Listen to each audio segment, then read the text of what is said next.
نستغفره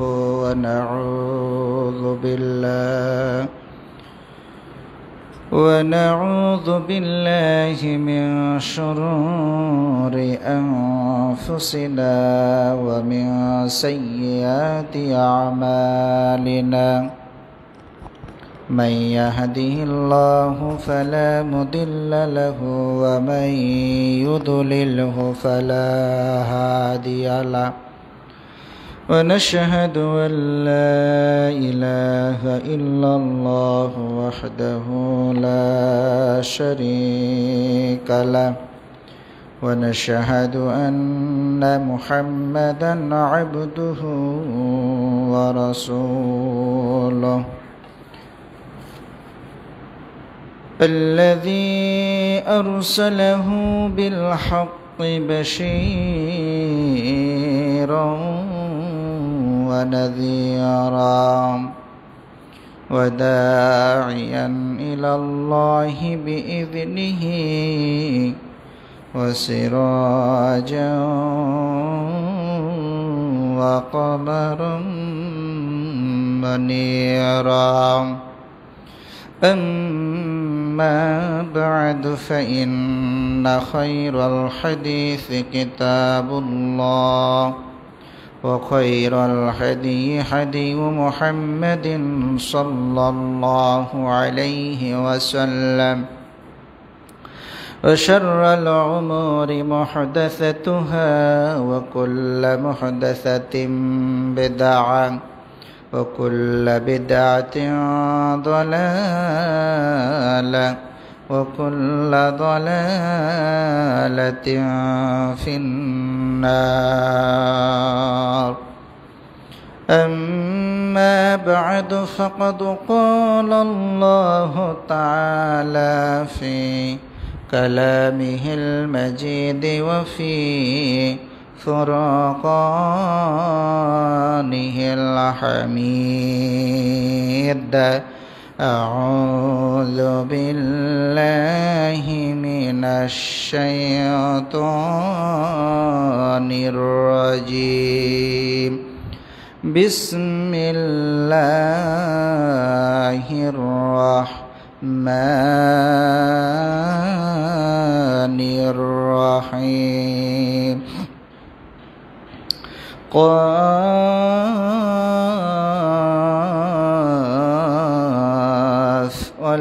والقرآن المجيد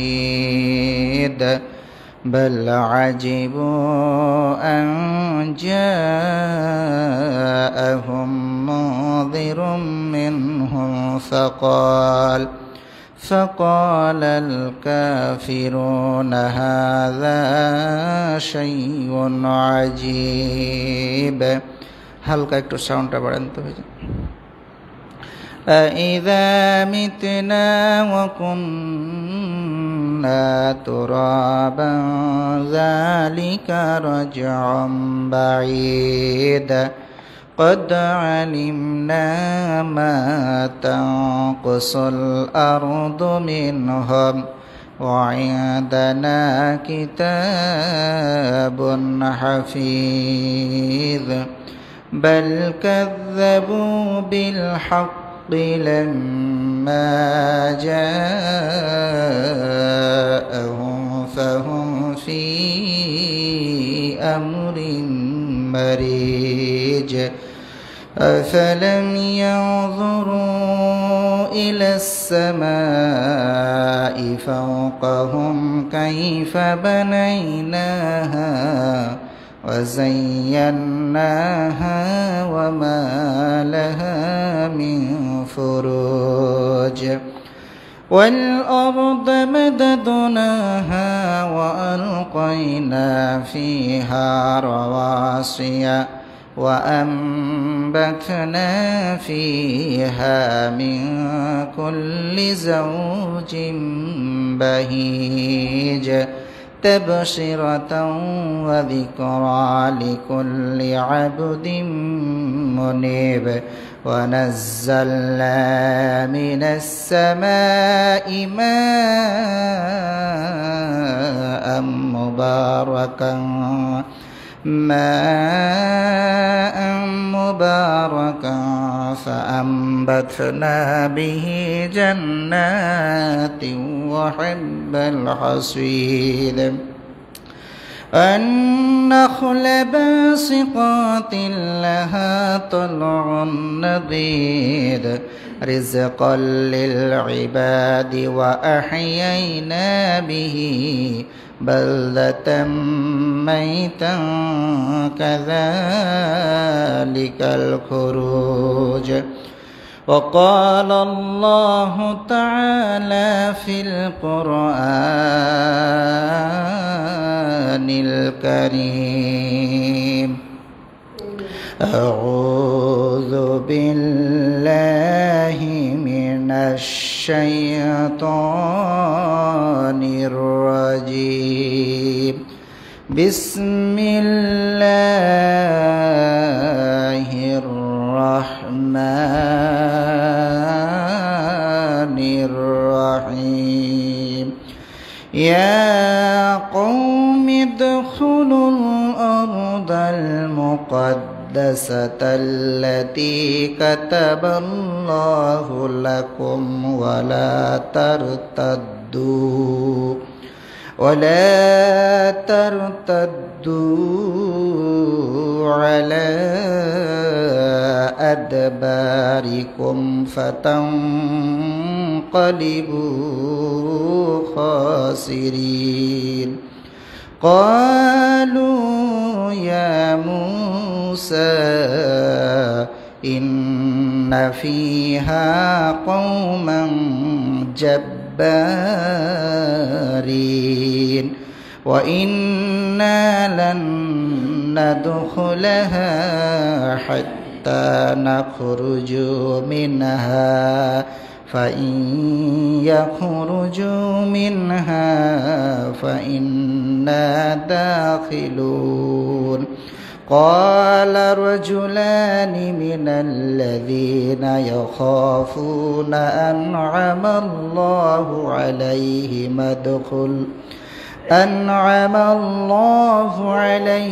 ادخلوا عليهم الباب فإذا دخلتموه فإنكم غالبون وعلى الله فتوكلوا إن كنتم مؤمنين قالوا يا موسى إنا لن ندخلها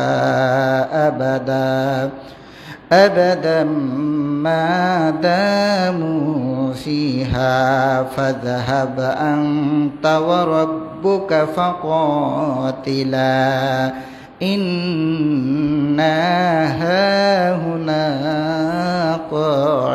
قاعدون آمنت حمدا ونصلي على رسوله الكريم أما بعد উপস্থিত সম্মানিত মুসলিয়ান ইকরাম যাবতীয় প্রশংসা যাবতীয় তারিফ সেই মহান রব্বুল ইজ্জাতুল জালালের দরবারে তার জন্য নিবেদিত যে মহান রব্বুল আলামিন আমাদেরকে দয়া করে মায়া করে পবিত্র জুমার দিনে সুস্থ অবস্থায় পবিত্র অবস্থায় রমাদানের মাস অতিবাহিত করার পরে শাওয়াল মাসে আল্লাহ সুবহানাহু ওয়া তাআলা আমাদেরকে কিছু কথা বলার শোনার সর্বোপরি মহান রবের ফরজিয়াত জুমার সালাত আদায়ের লক্ষ্যে জুমা মসজিদ উপস্থিত হওয়ার তৌফিক দান করেছেন।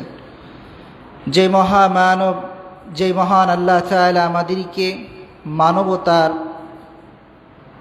মধ্য থেকে বাছাই করেছেন শ্রেষ্ঠ নবীর উম্মত হিসাবে, যে মহান আল্লাহ তাআলা আমাদেরকে সৃষ্টিকুলের মধ্য থেকে বাছাই করে মানব হিসাবে শ্রেষ্ঠ সৃষ্টি হিসাবে আখ্যায়িত দিয়েছেন, যে মহান আল্লাহ তাআলা আমাদেরকে শ্রেষ্ঠ জাতি হিসাবে মুসলিম হিসাবে মনোনয়ন দিয়েছেন, সেই মহান মনিবের দরবারে কালিমাতুশ শুকরিয়া আদায় করছি। মহান রবের শেখানো ভাষায় মহান রবের শুকরিয়া আদায় করছি আমরা কৃপণতা পরিহার করে ভক্তি সহকারে।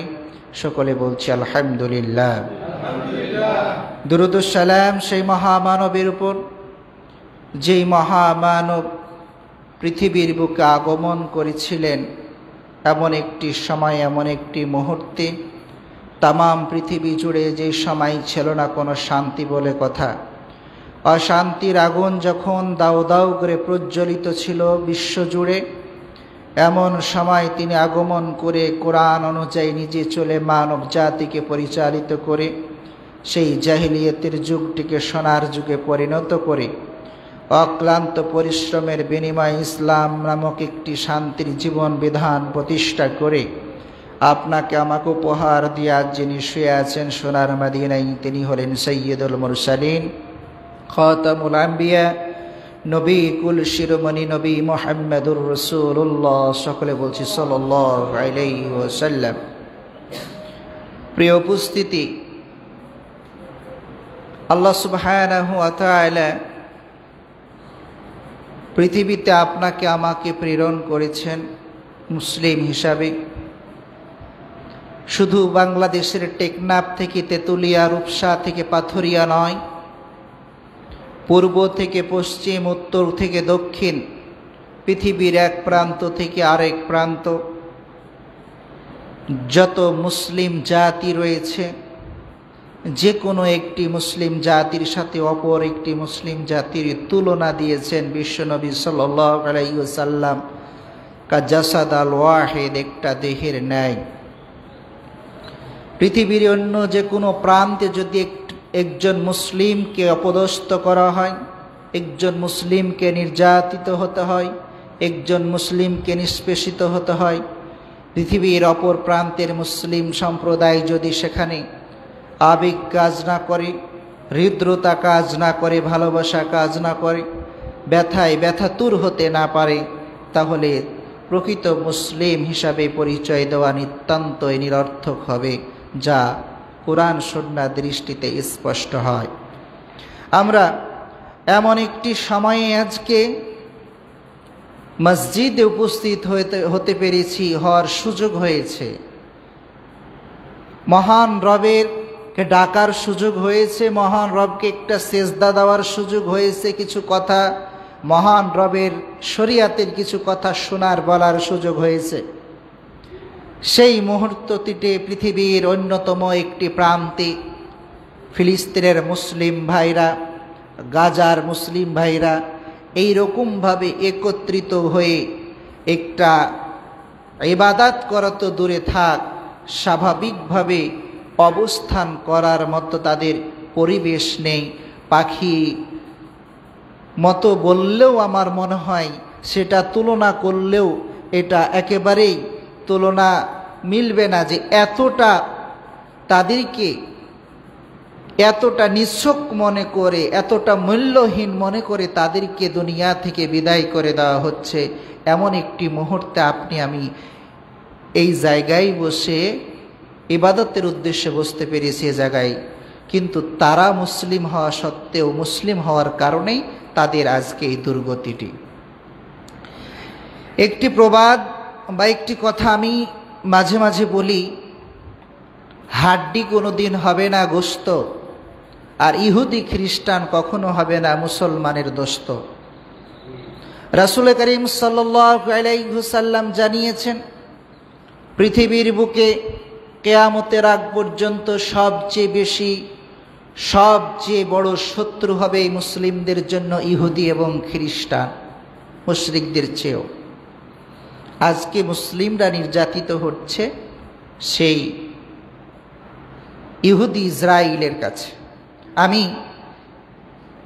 ভূমিকায় কিছু কথা টাচ করলাম, কিছু কথা আপনাদেরকে বোঝাতে চাইলাম। আজকের বিষয়বস্তুটি আমি কোরআন সুন্নাহর আলোকে সেই ফিলিস্তিন এবং মুসলিম জাতির জন্য আমাদের যা করণীয়, এবং সেই মসজিদুল আকসা, মুসলমানদের যে ঐতিহ্য, মুসলমানদের এর যে ইতিহাস রয়েছে, এর মর্যাদা রয়েছে, সেই সংক্রান্ত যতটুকু সম্ভব সময়ের মধ্যে কিছু কথা বলবো ইনশাআল্লাহুল আজিজ।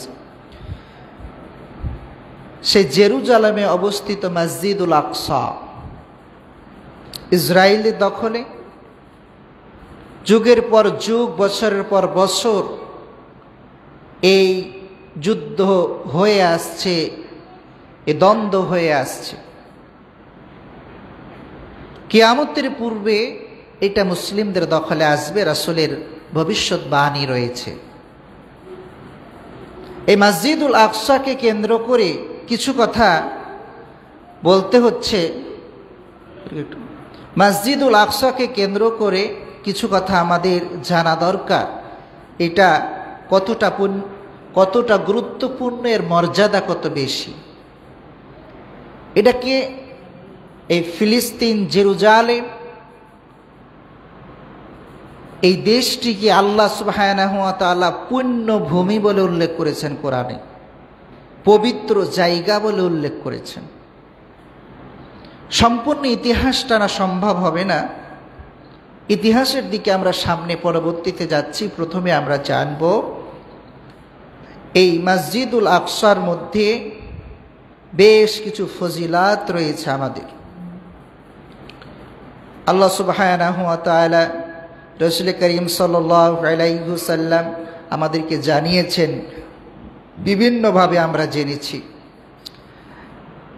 মসজিদুল আকসা ব্যাপারে আল্লাহ সুবহানাহু ওয়া তাআলা বলছেন সূরা বানী ইসরাঈলের প্রথম আয়াতে, আল্লাহ রাব্বুল আলামিন বলেন, সুবহানাল্লাযী আসরা বিআবদিহি লাইলাম মিনাল মাসজিদিল হারামি ইলাল মাসজিদিল আকসা الذي باركنا حوله لنريه من آياتنا إنه هو السميع البصير। আয়াতটি সেই মেরাজের ঘটনার আয়াত। এখানে আল্লাহ সুবহানাহু ওয়া তাআলা জানিয়েছেন এটা বরকতময় স্থান। মসজিদুল আকসা এবং তার এরিয়াগুলো বরকতময় স্থান বলে আল্লাহ তাআলা জানিয়েছেন, যে সেই হচ্ছে মসজিদুল আকসা আল্লাযী, যেটা বারাকনা হাওলাহু, যেটা হচ্ছে বরকতময় একটা প্লেস, বরকতময় স্থান। এটা মুসলিমদের জন্য অন্যতম একটা ইতিহাস এখানে জড়িত রয়েছে। শুধু তাই নয়, ইতিহাসের দিকে গেলে বুঝতে পারবো ইনশাআল্লাহ। তো এক নম্বর হচ্ছে বরকতময় স্থান, দুই নম্বর হচ্ছে এই মসজিদুল আকসা ছিল মুসলমানদের সর্বপ্রথম কিবলা। একটা কথা চিন্তা করা যায়, যেখানে মসজিদুল হারাম অর্থাৎ কাবা পৃথিবীর প্রথম ঘর, প্রথম মসজিদ হচ্ছে কাবা, মসজিদুল হারাম, আর পৃথিবীর দ্বিতীয় মসজিদ বা দ্বিতীয় ঘর হচ্ছে মসজিদুল আকসা। সবচেয়ে মর্যাদাপূর্ণ ঘর হচ্ছে কাবা। এই মর্যাদাপূর্ণ ঘর হওয়া সত্ত্বেও রাসূল করিম সাল্লাল্লাহু আলাইহি ওয়াসাল্লাম কাবার চত্বরে দাঁড়িয়ে মসজিদুল আকসার দিকে মুখ ফিরিয়ে 17 মাস নামাজ আদায় করেছেন। সুবহানাল্লাহ। আমি বুঝাতে পারছি কিনা? যেটা সবচেয়ে পবিত্রতম জায়গা, সবচেয়ে মর্যাদা সম্পন্ন জায়গা কাবা, যেটা এখন আমাদের কিবলা, সেই জায়গায় দাঁড়িয়ে সামনে কাবা আছে, অথচ কাবার দিকে নামাজ না আদায় করে আল্লাহ তাআলার নির্দেশে কিবলা হয়েছিল মসজিদুল আকসা। তাই তো কাবার চত্বরে দাঁড়িয়ে কিবলা হচ্ছে মসজিদুল আকসা। এইভাবে 17 মাস বিশ্বনবী সাল্লাল্লাহু আলাইহি সাল্লাম এবং সাহাবা ইকরাম তৎকালীন সময়ে তিনি নামাজ আদায় করেছেন। মুসলমানদের সর্বপ্রথম কিবলা হচ্ছে মসজিদুল আকসা। এই মসজিদুল আকসা এবং কাবার মধ্যে ব্যবধান হচ্ছে প্রথম মসজিদ পৃথিবীর প্রথম ঘর কাবা, আর দ্বিতীয় মসজিদ বা দ্বিতীয় ঘর হচ্ছে মসজিদুল আকসা। মিসকাতের মধ্যে হাদিসগুলো আছে, কিতাবুল ইলমের মধ্যে আছে। আপনার এগুলো প্রত্যেকটা ইবারত পড়লে সময় হবে না, বিশাল আলোচনা, যার কারণে শুধু পয়েন্টগুলো আপনাকে আমি বলছি, তথ্যগুলো শুধু জানিয়ে দিচ্ছি। এই কাবা, মসজিদুল হারাম এবং মসজিদুল আকসার দুইটার তৈরি হওয়ার, স্থাপনার ব্যবধান বছর হচ্ছে 40 বছর। 40 বছর আগে কাবা নির্মাণ হয়েছে। ইব্রাহিম আলাইহিসসালাতু ওয়াসসালাম এবং ইসমাইল আলাইহিসসালাতু ওয়াসসালাম কাবা নির্মাণ করেছেন। আর 40 বছর পরে সুলাইমান আলাইহিসসালাতু ওয়াসসালাম সেই মসজিদুল আকসা নির্মাণ করেছেন। এরপরে মসজিদুল আকসার গুরুত্ব কেন এত বেশি, মর্যাদা কেন এত বেশি? ওই যে আয়াত তেলাওয়াত করলাম, সুবহানাল্লাযী আসরা বিআবদিহি, সেই মহান বরকতময় পবিত্র সত্তা আল্লাহ সুবহানাহু ওয়া তাআলা আসরা, ভ্রমণ করিয়েছেন তার বান্দাকে মসজিদুল হারাম থেকে মসজিদুল আকসা। মেরাজের সাথে সম্পৃক্ত হওয়ার কারণে বিশেষ মর্যাদা হচ্ছে মসজিদুল আকসা, যেখানে অন্য অন্য নবীদেরকে নিয়ে, রূহদেরকে নিয়ে সেখানে নামাজ অনুষ্ঠিত হয়েছিল। এই মসজিদুল আকসা আশেপাশে, মসজিদুল আকসার আশেপাশে অসংখ্য নবীদের কবর রয়েছে, অসংখ্য নবীদের কবর রয়েছে। শুধু তাই নয়, মূসা আলাইহিসসালাতু ওয়াসসালাম দোয়া করেছিলেন, আল্লাহ আমাকে এই মসজিদুল আকসার আশেপাশে থাকা অবস্থায় যেন আমার মৃত্যু হয়, অন্তত পক্ষে যাতে করে একটা ঢিল ছুঁড়ে দিলে, একটা পাথর ছুঁড়ে দিলে যত দূর যাবে এর চাইতে দূরবর্তী থাকা অবস্থায় যেন আমার মৃত্যু না হয়, যেন মসজিদুল আকসার আশেপাশে থাকা অবস্থায় যেন আমার মৃত্যু হয়। এটা মূসা আলাইহিসসালাতু ওয়াসসালাম দোয়া করেছিলেন। শুধু মূসা আলাইহিসসালাতু ওয়াসসালাম নয়, অসংখ্য নবী রাসূলের কবর রয়েছে মসজিদুল আকসার আশেপাশে। বিশ্বনবী সাল্লাল্লাহু আলাইহি ওয়াসাল্লাম বলছেন, আমি যদি এই মুহূর্তে মসজিদুল আকসার পাশে থাকতাম তাহলে তোমাদেরকে আমি আঙ্গুল দিয়ে দেখিয়ে দিতে পারতাম কোন নবীর কোন জায়গায় কবর রয়েছে। সুবহানাল্লাহ। তাহলে মর্যাদার দিক থেকে অন্যতম কারণ হচ্ছে বহু নবী রাসূলের কবর ওখানে রয়েছে। কেন এত নবী রাসূলের কবর ওখানে রয়েছে পরে আমরা ইতিহাসে গেলে বুঝতে পারবো ইনশাআল্লাহ। 6 নম্বর, কিয়ামতের আগে মুসলমানদের হাতে মসজিদুল আকসা চলে আসবে ইনশাআল্লাহ। আজকে যত নির্যাতিত হতে হোক, মুসলিমদেরকে নিষ্পেষিত হতে হোক, সেই দিন ইসরায়েল বাহিনী থেকে শুরু করে পৃথিবীর কোনো পরাশক্তি মুসলমানদের হাত থেকে মসজিদুল আকসাকে ছিনায় নিতে পারবে না। মুসলমানদের হাতে চলে আসবে কিয়ামতের আগে ইনশাআল্লাহ। 7 নম্বর, সবের উদ্দেশ্যে কোনো জায়গায় জিয়ারত করতে যাওয়া জায়েজ নেই 3 জায়গা ব্যতীত। শরিয়াতের দিক থেকে, ইসলামী শরিয়ার দিক থেকে, সবের দিক থেকে কোনো জায়গায় আমরা যে অনেক সময় অনেকেই যে যান শাহজালাল ইয়ামিনী রহমাতুল্লাহ আলাইহির মাজার জিয়ারত করতে, না, খাস করে যাওয়া যাবে না। হ্যাঁ, আপনি গিয়েছেন সিলেটে ভ্রমণ করতে গিয়েছেন, আত্মীয়র বাসায় গিয়েছেন, অন্য কারণে গিয়েছেন, হ্যাঁ, এখন একজন আল্লাহর ওলি, আল্লাহর একজন প্রিয় বান্দা অথবা যে কোনো আলেমের কবর, একজন আলেম শুয়ে আছেন সেখানে, আপনি চিন্তা করলেন এসেছি যখন তার কবরটা জিয়ারত করে যায়। শিরক করতে না, তার কাছ থেকে কিছু চাইতে না, তার রুহের মাগফিরাতের জন্য জিয়ারত করতে আপনি চাইলেন, তখন আপনি করতে পারবেন। কিন্তু খাস করে কোনো জায়গায় জিয়ারতের উদ্দেশ্যে 3 জায়গা ব্যতীত যাওয়া জায়েজ নেই। 1 নম্বর হচ্ছে মসজিদুল হারাম, 2 নম্বর হচ্ছে মসজিদে নববী, আর 3 নম্বরে মসজিদুল আকসা। এই 3 জায়গা ব্যতীত কোনো জায়গায় খাস করে জিয়ারতের উদ্দেশ্যে যাওয়া উচিত নয়, জায়েজ নেই। তার মধ্যে 3 জায়গার অন্যতম একটি হচ্ছে মসজিদুল আকসা, যেখানে যাওয়া জায়েজ রয়েছে তার মর্যাদার দিক থেকে। 8 নম্বর, মসজিদুল আকসাতে যদি কোনো ব্যক্তি 1 রাকাত সালাত আদায় করে, তো এখানে যদি আপনি 1 রাকাত সালাত আদায় করেন, তো এখান থেকে মসজিদুল আকসাতে সেই 1 রাকাত সালাত আদায় করলে 500 গুণ বেশি সওয়াব আল্লাহ আমল নামায় লিপিবদ্ধ করে দেবেন। সুবহানাল্লাহ।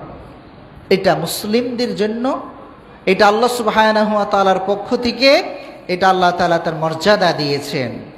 প্রিয় উপস্থিতি,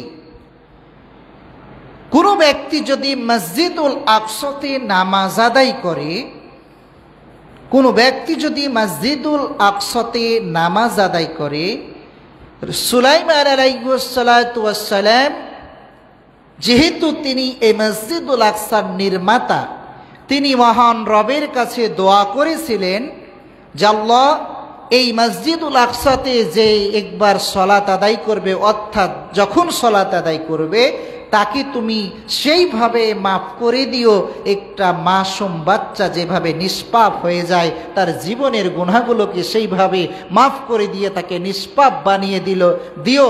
এই দোয়াটা করেছিলেন সুলাইমান আলাইহিস সালাতু ওয়াস সালাম। আর এই দোয়া সমর্থন জানিয়েছেন পরবর্তীতে এসে নবী মুহাম্মদুর রাসূলুল্লাহ সাল্লাল্লাহু আলাইহি সাল্লাম। তার মানে বোঝা যায় রাসূল সাল্লাল্লাহু আলাইহি সাল্লাম যেহেতু এটা সমর্থন করেছেন, সুতরাং যদি সেই মসজিদে কেউ সালাত আদায় করে, আশা করা যায় আল্লাহ তাআলা সেভাবে মাফ করে দেবেন। সুবহানাল্লাহ, এতটা মর্যাদা এই মসজিদুল আকসা।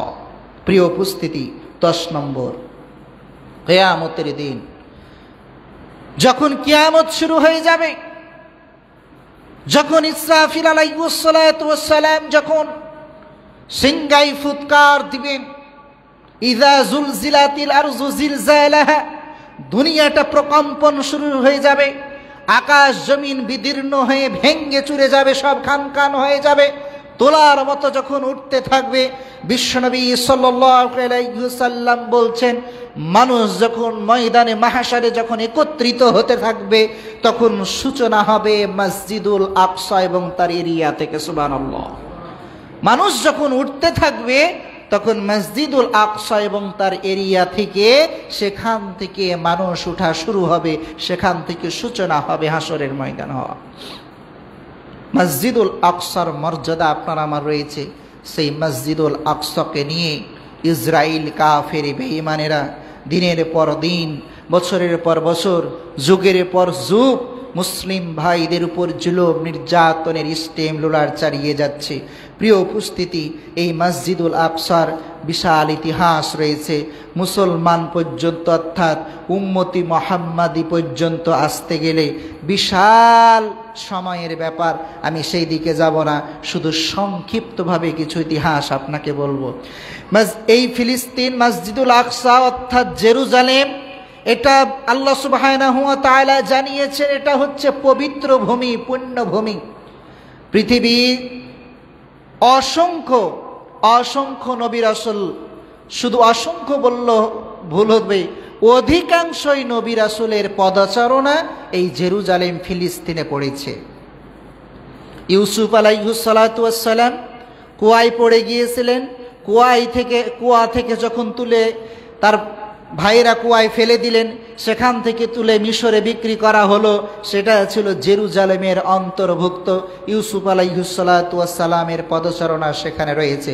ইউসুফ আলাইহিস সালাতু ওয়াস সালামের যখন মিশরে চলে যাওয়ার পরে এক পর্যায়ে যখন তার ভাইদেরকে খুঁজে পেলেন, সেখানে ভাইরা যখন বসবাস শুরু করে দিল, এক পর্যায়ে সেখান থেকে পরবর্তীতে সেটা তো ইউসুফ আলাইহিস সালাম, ইয়াকুব আলাইহিস সালাম এই বংশধর আস্তে আস্তে আস্তে আস্তে সেই ইয়াকুব আলাইহিস সালামের বংশধর হচ্ছে বনি ইসরাইল। এই বনি ইসরাইলদের মধ্যে পাঠানো হলো মুসা আলাইহিস সালাতু ওয়াস সালামকে। মুসা আলাইহিস সালাতু ওয়াস সালাম ঠিকই মিশর, ওই জেরুজালেমে তাদের পদচারণা ছিল। সেই জেরুজালেমের সাথে সেখানেই সেই যে মুসা আলাইহিস সালাতু ওয়াস সালাম ফেরাউনের সাথে যখন ফেরাউন ধাওয়া করলো, মুসা আলাইহিস সালাম যখন লোহিত সাগর পাড়ি দিয়ে যখন চলে গেল, সেটা ছিল সিনাই মরুভূমি, সেটা ছিল জেরুজালেমের অন্তর্ভুক্ত। এইরকমভাবে অধিকাংশ নবী রাসূলের পদচারণা সেই ফিলিস্তিন জেরুজালেমে পড়েছে। তাই আল্লাহ সুবহানাহু ওয়া তাআলা এই জেরুজালেমকে, ফিলিস্তিনকে পুণ্যভূমি বলে আল্লাহ তাআলা আখ্যায়িত করেছেন। প্রিয় উপস্থিতি, মুসা আলাইহিস সালাতু ওয়াস সালামের আমলে যখন বনি ইসরাইলের মাঝে যখন তিনি নবী হয়ে গেলেন, বনি ইসরাইলদের থাকা অবস্থায় ওই সময় থেকেই ইহুদি জাতি, ওই সময় থেকে এই ইহুদি সম্প্রদায় মসজিদুল আকসাকে নিয়ন্ত্রণ করে নেয়, মসজিদুল আকসা দখল করে নিয়েছিল। মুসা আলাইহিস সালাতু ওয়াস সালাম তার জাতিকে বলেছিলেন, আজকে যে আয়াতগুলো তেলাওয়াত করেছি, আল্লাহ সুবহানাহু ওয়া তাআলা মূসা আলাইহিস সালাম এবং তার উম্মতদেরকে বললেন যে যাও জেরুজালেম এবং এই মসজিদুল আকসাকে উদ্ধার করো তোমরা। কিন্তু মূসা আলাইহিস সালাতু ওয়াস সালাম যখন প্রস্তাব দিলেন তখন তার জাতির লোকেরা যেতে চাইল না। কি ঘটনা ঘটলো সংক্ষিপ্তভাবে শুনুন। ইয়া কওমি দুখুলুল আরদাল মুকাদ্দাসাতাল্লাতী কাতাবাল্লাহু লাকুম ওয়ালা তারতাদ্দু আলা আদবারিকুম ফাতানকালিবু খাসিরিন। আল্লাহ সুবহানাহু ওয়া তাআলা বললেন, যাও তোমরা সেই পুণ্যভূমিতে। হে মূসা আলাইহিস সালাম বলে, ইয়া কওমি দুখুলু, হে আমার জাতির লোকেরা, আল্লাহ তাআলা বলেছেন যে তোমরা সেই পবিত্র ভূমিতে তোমরা প্রবেশ করো এবং তোমরা সেখান থেকে যেটা তোমাদের আল্লাহ তাআলা তোমাদের ভাগ্যে লিখে দিয়েছেন এবং তোমরা সেখানে যাবে। পৃষ্ঠ প্রদর্শন করে পিঠ ঘুরিয়ে পলায়ন করবে না, সামনে বীরত্বের সাথে সামনে যাবে। যদি তোমরা পলায়ন করো তাহলে ক্ষতিগ্রস্ত হয়ে যাবে। তখন সেই মূসা আলাইহিস সালামের সম্প্রদায়ের লোকেরা, বানি ইসরাইলরা, তারা কি বলেছিল? ক্বালু ইয়া মূসা ইন্না ফিহা কওমান জাব্বারিন। তারা বলল, হে মূসা, আমরা কিভাবে সেখানে যাব? সেখানে আছে এক শক্তিশালী জাতি, ইহুদি জাতির কথা। এই শক্তিশালী জাতির সাথে কিভাবে আমরা যুদ্ধ করব? কিভাবে বাইতুল মুকাদ্দাসকে উদ্ধার করব? কিভাবে ফিলিস্তিনকে উদ্ধার করব? আমরা যেতে পারবো না। ওই সময় মূসা আলাইহিস সালাতু ওয়াস সালাম এবং তার জাতির লোকেরা মিশরে তখন যেতে চাচ্ছে না, কারণ সেটা ইহুদি জাতির কাছে ভয় পেয়ে যাচ্ছে, পৃষ্ঠ প্রদর্শন করতে চাচ্ছে, সামনে এগোতে চাচ্ছে না। আল্লাহ রাব্বুল আলামিন কত সুন্দর করে জানিয়ে দিচ্ছেন। ওই মূসা আলাইহিস সালাতু ওয়াস সালামের জাতির লোকেরা আরো বললেন, ওয়া ইন্না লান নাদখুলাহা হাত্তা নাখরুজু মিনহা ফাইয়াখরুজু মিনহা ফাইন্না দাখিলুন। সেখানে শক্তিশালী জাতি ইহুদি জাতি সেখানে অবস্থান করছে। আমরা বাইতুল মুকাদ্দাস উদ্ধার করতে যাব না, তবে হ্যাঁ যাব যদি তারা সে এরিয়া থেকে বের হয়ে যায়। অর্থাৎ যদি ইহুদিরা এরিয়া থেকে বের হয়ে যায় তাহলে উদ্ধার করতে যাব। যতক্ষণ পর্যন্ত ইহুদি জাতি সেই জায়গায় দখলে আছে ততক্ষণ পর্যন্ত আমরা যাব না। ইহুদি জাতি বের হয়ে গেলে আর যাওয়ার কি দরকার?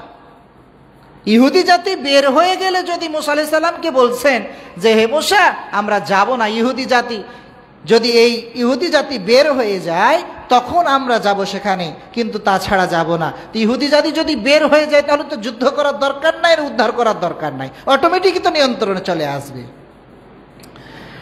ওই জাতির মধ্যে মূসা আলাইহিস সালাতু ওয়াস সালামের সম্প্রদায়ের মধ্যে দুইজন ব্যক্তি ছিলেন আল্লাহওয়ালা, দিনদার, আল্লাহর উপর ভরসা করতেন।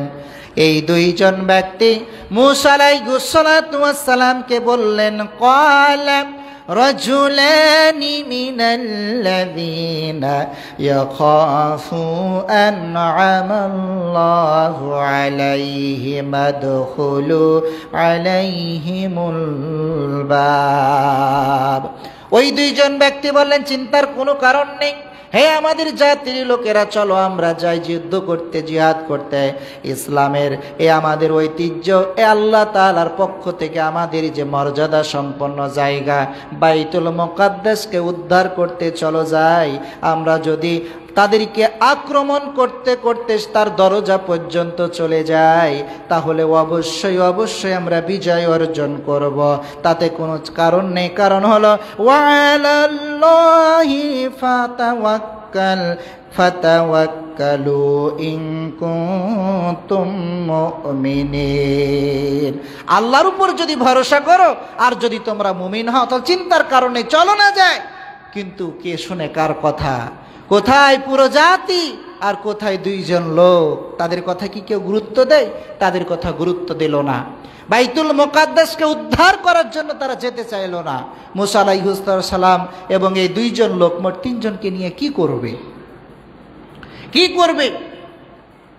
তার জাতির লোকেরা আরো বলল, মূসা আলাইহিস সালাতু ওয়াস সালামকে এক পর্যায়ে বললাম, ক্বালু ইয়া মূসা ইন্না লান নাদখুলাহা আবাদাম মা দামু ফিহা ফাযহাব আনতা ওয়া রাব্বুকা ফাকাতিলা ইন্না হাহুনা কাঈদুন। হে মূসা, আমরা যাব না, আমরা যাব না, কখনো যাব না। ইন্না লান নাদখুলাহা আবাদাম, কখনো আমরা ওখানে যাব না। এবার নিশ্চয়তার সাথে বলছে, বরং ফাযহাব আনতা ওয়া রাব্বুকা ফাকাতিলা, বরং হে মূসা তুমি আর তোমার আল্লাহ গিয়ে বাইতুল মুকাদ্দাস উদ্ধার করো। মূসা আলাইহিস সালাতু ওয়াস সালামের জাতির লোকেরা বলে ফেলল, আমরা যাব না, তোমার আল্লাহ আর তুমি গিয়ে বাইতুল মুকাদ্দাস উদ্ধার করো, আমাদের যাওয়ার দরকার নেই। প্রিয় উপস্থিতি, আমরা অনেক সময় বলি আল্লাহ একজন আছেন, আল্লাহ দেখছেন। তা তো ঠিক আছে, আল্লাহ দেখছেন, আল্লাহ তো আছেন, হ্যাঁ আল্লাহ আছেন। আমরা বলি আল্লাহ তো কাবা শরীফকে রক্ষা করেছিল আবাবিল পাখি দ্বারা, আল্লাহ কি পারে না আবার আবাবিল পাখি পাঠিয়ে দিয়ে জালেমদেরকে নিধন করতে? হ্যাঁ আল্লাহ পারে, কিন্তু আল্লাহ করবেন না। কারণ হলো আবাবিল পাখি যখন পাঠিয়েছিলেন তখন আপনার মতো আমার মতো আকাশের নিচে জমিনের উপরে নামধারী করা কোনো মুসলমান ছিল না।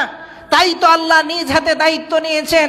আজ তামাম পৃথিবীতে 800 কোটি মানুষের মধ্যে 200 কোটি মুসলমান নাম ধারণ করে আল্লাহর জমিনে বসবাস করবেন, আল্লাহর নিয়ামত খাবেন, আল্লাহর নিয়ামত রাজির মধ্যে বসে থাকবেন। আর আল্লাহ আরশ থেকে বসে তার ফিলিস্তিনকে বাঁচাবে, জেরুজালেমকে বাঁচাবে, অথবা বাবরি মসজিদকে বাঁচাবে, এটা হতে পারে না। আল্লাহ সেদিন করবেন যেদিন আপনাকে আমাকে ধ্বংস করে দেবেন। তাহলে আপনাকে আমাকে পাঠিয়ে রেখে কি লাভ? আল্লাহ কি লাভ? আপনার আমার করণীয় আল্লাহ দেখবেন, যখন থাকবেন না, থাকবো না, তখন আল্লাহ এটা করবেন। আবাবিল পাঠিয়েছিলেন তখন যখন আল্লাহ নাম বলার কেউ ছিল না, যখন ইসলামের নাম অনুসরণ করার কেউ ছিল না দুনিয়াতে।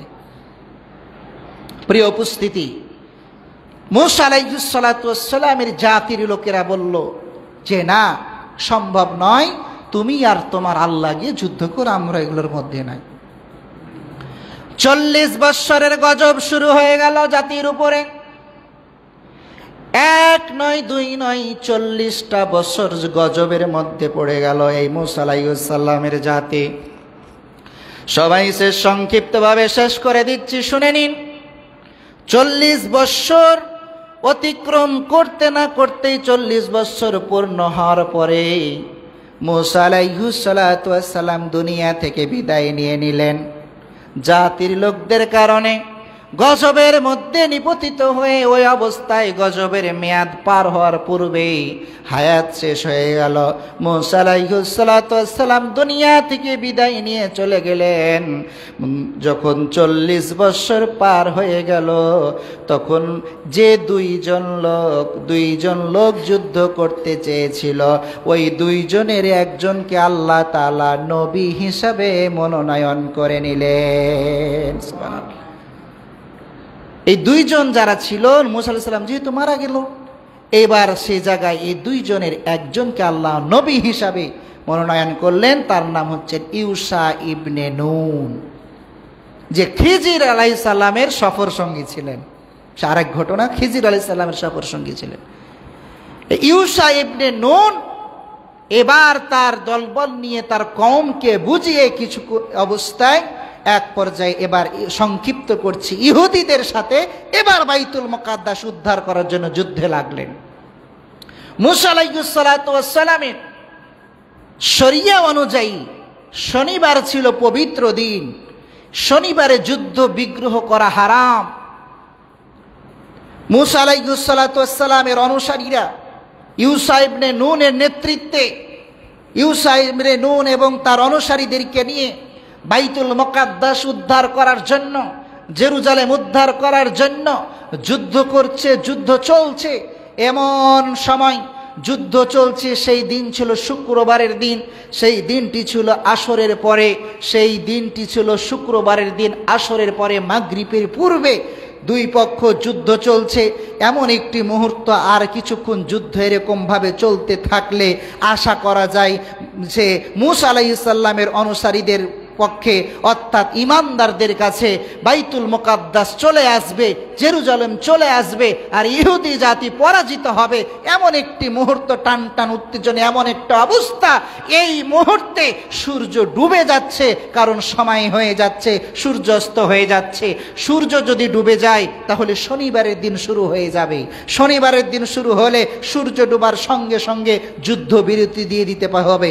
আর যুদ্ধ যদি বিরতি দিয়ে আজকের যে পজিশনটা হয়েছে, আগামী পরশুদিন আবার যুদ্ধের সময় এই পজিশন নাও হতে পারে।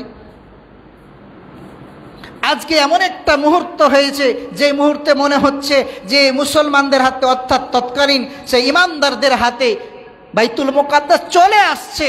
কিন্তু এমনও তো হতে পারে রবিবারে আবার সকাল থেকে যুদ্ধ যখন শুরু হবে তখন আবার ইহুদিদের পক্ষেই, ইহুদিদের ক্ষমতা বেশি থাকতে পারে, সৈন্য বেশি থাকতে পারে।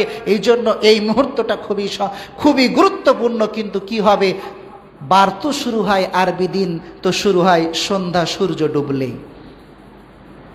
আজকের বার হয়েছে শুক্রবার, চলমান চলছে, কিন্তু এই বারটা শুরু হয়েছে রাত 12টার পরে নয়। শরিয়া অনুযায়ী শুক্রবার শুরু হয়েছে গতকাল মাগরিবের সময়, সূর্য ডুবার পর থেকে। এই মুহূর্তে আল্লাহর নবী ইউসা ইবনে নুন, সহিহ বুখারীর হাদিস, শুধু আমি আপনাকে মৌলিক তথ্যটা দিচ্ছি। ইউসা ইবনে নুন ওই মুহূর্তে সূর্যকে অর্ডার করলেন, আল্লাহর সৃষ্টি সূর্য, তুমি শুনে নাও, তুমিও আল্লাহর সৃষ্টি, আল্লাহর আদেশাদিষ্ট, আমিও আল্লাহর সৃষ্টি, আল্লাহর আদেশাদিষ্ট। এই মুহূর্তে যদি জেরুজালেম হাতছাড়া হয়ে যায়, এই মুহূর্তে যদি বাইতুল মুকাদ্দাস হাতছাড়া হয়ে যায়, জানি না আর উদ্ধার করতে পারবো কিনা। সূর্য তুমি থেমে যাও, তোমাকে বলছি থেমে যাও, যতক্ষণ পর্যন্ত জেরুজালেম উদ্ধার না হবে, বাইতুল মুকাদ্দাস ঈমানদারদের পক্ষে না আসবে, ততক্ষণ পর্যন্ত তুমি সূর্য ডুবতে পারবে না। আজকের দিনে তোমাকে একই জায়গায় দাঁড়িয়ে থাকতে হবে। এটা ইউসা ইবনে নুন আল্লাহর শপথ করে, আল্লাহর দোহাই দিয়ে বললেন, আল্লাহর আদেশে আদিষ্ট তুমি থেমে যাও। আর আল্লাহর কাছে দোয়া করলেন, আল্লাহ তোমার জেরুজালেম উদ্ধার করার স্বার্থে, তোমার ঈমানদারদের স্বার্থে তুমি সূর্যকে দাঁড় করায় দাও। সহিহ বুখারীর স্পষ্ট হাদিস, আল্লাহর আকাশের নিচে জমিনের উপরে পৃথিবীর সূচনা লগ্ন থেকে আজ পর্যন্ত চন্দ্র সূর্য তার নিজের গতিতে চলে, প্রকৃতি তার নিজের গতিতে চলে, কিয়ামত পর্যন্ত তার নিজের গতিতে চলবে, গতিতেই চলতে থাকবে। বুখারী মুসলিমের হাদিস। শুধুমাত্র সেদিন বাইতুল মুকাদ্দাস বিজয় করার জন্য, শুধুমাত্র সেদিন জেরুজালেমকে বিজয় করার জন্য আল্লাহ তাআলা স্বয়ং সূর্যকে দাঁড় করায় দিয়েছিলেন বাইতুল মুকাদ্দাস ঈমানদারদের হাতে। যখন এসেছে তারপরে সূর্য ডুবেছে। সুবহানাল্লাহি ওয়া বিহামদিহি। মুসনাদে আহমদের হাদিসে এসেছে, কিয়ামতের পূর্বে আর এরকম হবে না যেটা জেরুজালেম উদ্ধার করতে গিয়ে হয়েছে।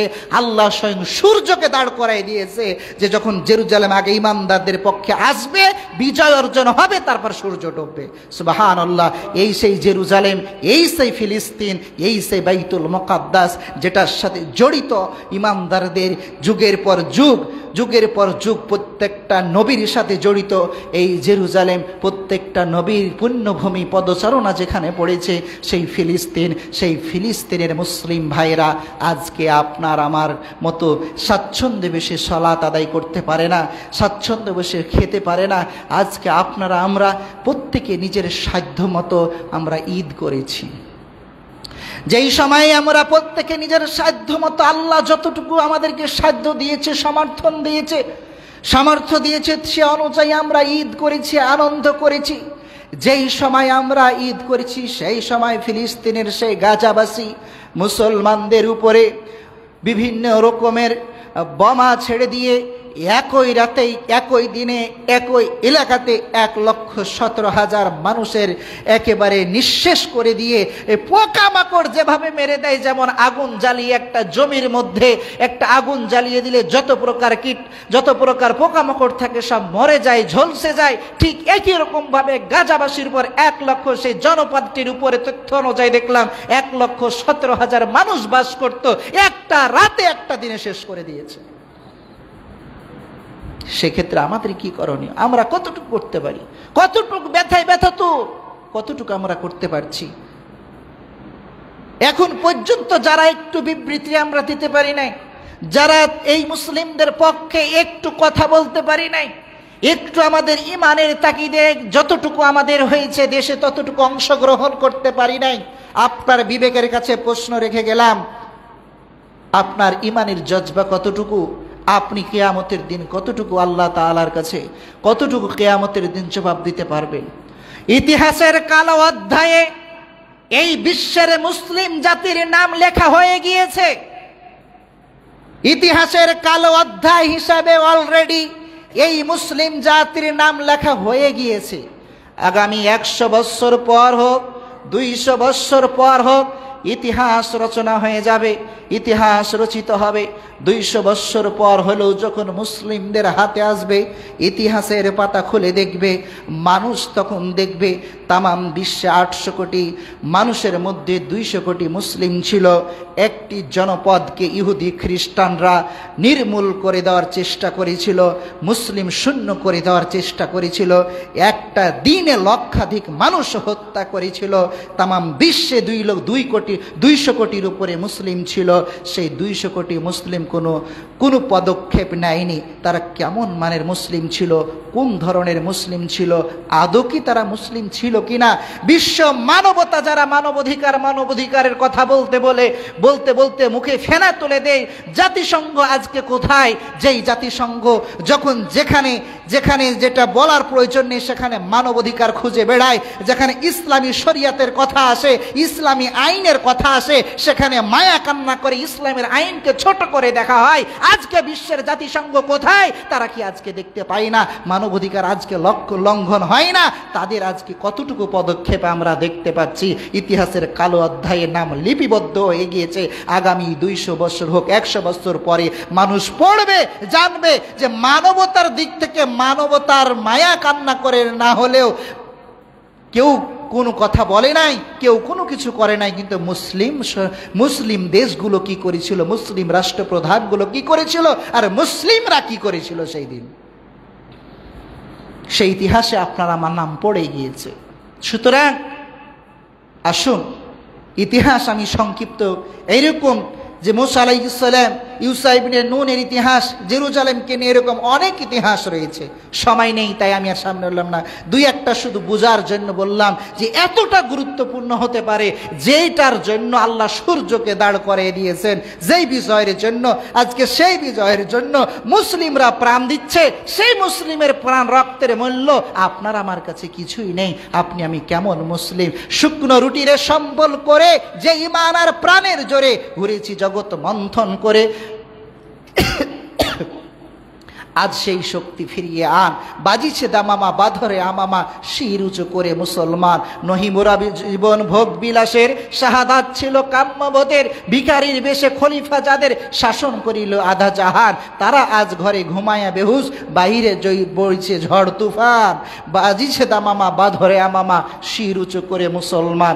মুসলিম জাতি মাথা উঁচু করে চলার জাতি। মুসলিম জাতি মাথায় আমামা বেঁধে, পাগড়ি বেঁধে, কাফনের কাপড় বেঁধে, সর্বস্ব। তারা কোন সৈন্যের আধিক্য দিয়ে বিজয় হয় নাই। পৃথিবীতে যত মুসলিমদের বিজয় হয়েছে ইমানের জোরে বিজয় হয়েছে, আল্লাহর উপর তাওয়াক্কুলের জোরে বিজয় হয়েছে। সুতরাং আপনার আমার জায়গা থেকে যতটুকু করণীয় ততটুকু করার আমার চেষ্টা করতে হবে। আগামীকাল 12 এপ্রিল দেশের প্রখ্যাত আলেমরা প্রখ্যাত আলেমরা মার্চ করার জন্য তারা সিদ্ধান্ত নিয়েছেন শাহবাগ থেকে নিয়ে সোহরাওয়ার্দী উদ্যান পর্যন্ত। যদি আপনার ইমানে নাড়া দেয়, যদি আপনার বিবেক জাগ্রত হয়, যদি আপনার সময় সমর্থন থাকে, তাহলে অবশ্যই আপনি অংশগ্রহণ করুন। আপনার এই জীবনে তো অনেক নেতা নেত্রীর মিছিলে আপনি গিয়েছেন, আপনার এই জীবনে তো আপনি অনেক দলীয় সমাবেশে গিয়েছেন। এই সেই সোহরাওয়ার্দী উদ্যানে আপনার জীবনে তো আপনি অনেক দলীয় প্রোগ্রামে গিয়েছেন, আপনার জীবনে তো আপনি অনেক মিটিং মিছিলে অংশগ্রহণ করেছেন। একবার বিবেককে জাগ্রত করে দেখেন না, পৃথিবীর মুসলিম নির্যাতিত সেই ফিলিস্তিনি মুসলিম ভাইদের পক্ষ থেকে বিশ্বের কাছে যাতে, আল্লাহর কাছে যাতে একটু অজুহাত পেশ করতে পারি, এই জন্য দেখেন না পারেন কিনা আপনি একটু রাস্তায় নামতে, আলেমদের সাথে একটু প্রতিবাদ করতে, যেটা তামাম বিশ্বের আন্তর্জাতিক মিডিয়ায় সম্প্রচার হবে। ডক্টর মিজানুর রহমান আজহারি, শাইখ আহমদুল্লাহ থেকে শুরু করে দেশের প্রখ্যাত ওলামা একরামগণ সেখানে লিড দিবে, সেখানে থাকবে। কোনো দলীয় মিছিল নয়, ইমামদারের মিছিল, দলীয় মার্চ নয়, ইমামদারের মার্চ, দলীয় কোনো সমাবেশ নয়, ইমামদারদের সমাবেশ। দলীয় কোনো এটা সমাবেশ হবে না, এটা হবে মানবতার পক্ষের সমাবেশ। সেখানেই আপনার অংশগ্রহণ করা ইমানের দাবি। দেখি না আমরা কে কতজন পারি, একটু চেষ্টা করে। আপনাদের দাওয়াত রইল আমাদের ইমানি জায়গা থেকে। আল্লাহ আমাদের কবুল করুক। দোয়া করি আল্লাহ তাআলা একটু সুরাহা করে দেন, আল্লাহ তাআলা ফিলিস্তিনি ভাই বোনদের জন্য সহায় হয়ে যাক। আল্লাহ সুবহানাহু ওয়া তাআলা ফিলিস্তিনকে স্বাধীন রাষ্ট্র হিসাবে কবুল করে নিন। ইসরায়েল বাহিনীকে আজ হোক কাল হোক ধ্বংস তো হতেই হবে, তো কেন এত রক্ত যাচ্ছে? রবের কাছে বলি আল্লাহ আর রক্ত নিয়েন না, আর জীবন নিয়েন না, ইসরায়েলদেরকে ধ্বংস করুন, আর মুসলমানদের হাতে উঠিয়ে দিন সেই ফিলিস্তিন, উঠিয়ে দিন স্বাধীনতা। আল্লাহ তাআলা আমাদের কবুল করুক। আল্লাহুম্মা আমিন। ওয়া আখিরু দাওয়ানা আনিল হামদুলিল্লাহি রাব্বিল আলামিন।